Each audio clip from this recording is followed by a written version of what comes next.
السلام علیکم غامدی صاحب۔ وعلیکم السلام۔ سر، فلسفے میں ایک اصطلاح استعمال کی جاتی ہے گاڈ آف دا گیپس، جس سے مراد یہ ہوتا ہے کہ وہ لوگ جو خدا پر یقین رکھتے ہیں وہ ہر اس چیز کو خدا سے منسوب کر دیتے ہیں جس کا وہ علم نہیں رکھتے۔ مثلا اگر 100-200 سال پہلے کسی شخص سے یہ پوچھا جاتا کہ ایک بچہ جو ہے وہ اپنے والدین سے مشابہت کیوں کر رکھتا ہے، تو عام طور پر اس کا جواب یہی ہوتا کہ خدا کا اس میں ہاتھ ہے، خدا ایسا چاہتا تھا۔ مگر آج سائنس کی وجہ سے ہم یہ جانتے ہیں کہ ڈی این اے کس طریقے سے کام کرتا ہے، اور ایک بچے کا اس کے والدین سے مشابہت رکھنا ایکسپلین کیا جا سکتا ہے۔ تو اس میں ان کا مقدمہ یہ ہے کہ جیسے جیسے انسان کا علم بڑھتا جا رہا ہے ویسے ویسے خدا کی ضرورت جو ہے وہ کم ہوتی جا رہی ہے۔ تو میں چاہتا ہوں کہ اس تنقید کے اوپر تھوڑی سی آپ روشنی ڈالیں اور بتائیں کہ اس کو ہمیں کس زاویے سے دیکھنا چاہیے۔ یہ ان کی عنایت ہے کہ انہوں نے یہ کہا کہ جہاں جہاں ہمارے علم میں کوئی چیز نہیں ہوتی وہاں ہم خدا کو ڈال دیتے ہیں۔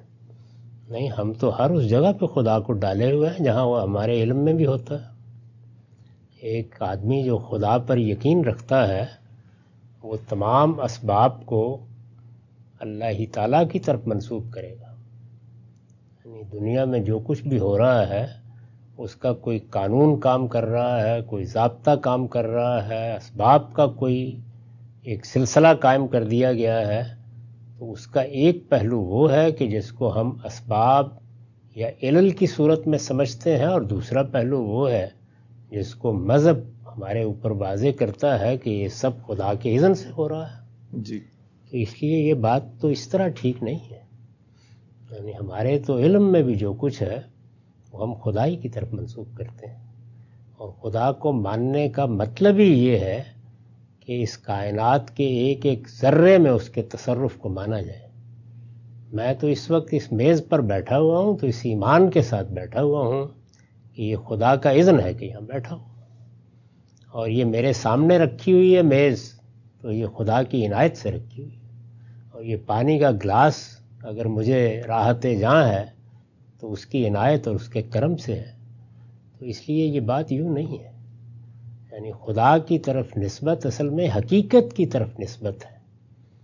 اس میں جہاں جہاں اسباب ہمارے علم میں آتے ہیں ان کو بھی بیان کرتے ہیں، وہ پہلے بھی آتے تھے، اس وقت بھی بیان کرتے تھے۔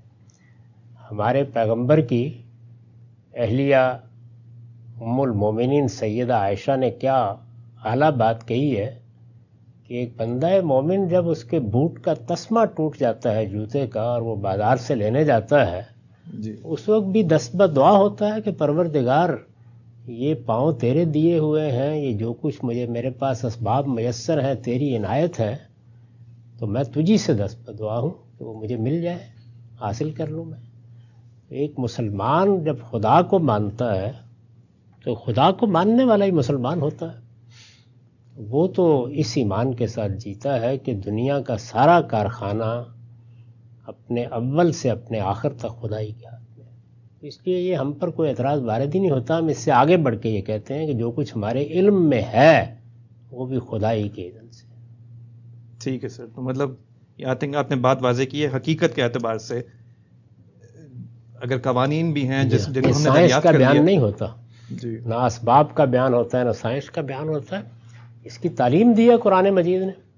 کھیتی کسان بوتا ہے، پانی دیتا ہے، نلائی کرتا ہے، کھیتی کو تیار کرتا ہے، محنت کرتا ہے، صبح اٹھ کے آتا ہے، ہل جوتتا ہے۔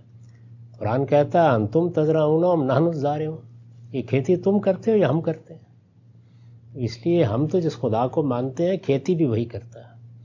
تو یہ عنایت ہے ان کی کہ انہوں نے ذرا ان چیزوں تک محدود کر دیا۔